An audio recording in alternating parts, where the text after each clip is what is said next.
ఒకటి తీసుకోవచ్చా? Thank you.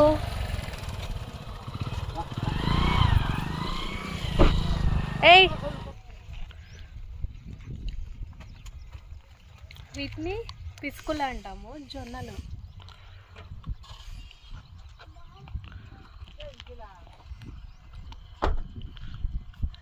చిన్నప్పుడు స్నాక్స్.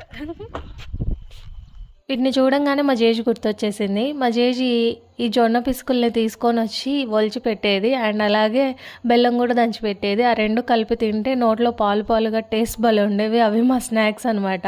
ఇవి ఆల్రెడీ జొన్నలు అయిపోయాయి కాబట్టి కట్ చేసుకొని తీసుకెళ్తున్నారు. కాకపోతే ఇంకాస్త పచ్చిగా ఉన్నాయి కాబట్టి కొంచెం పాలు పాలుగానే వస్తున్నాయి. నేనైతే బెల్లంతో తిన్నాను. మీలో ఎంతమంది ఈ పిసుకుల్ని తిన్నారో కామెంట్ చేయండి. అండ్ వీడియో నచ్చితే like, share and subscribe. Thank you.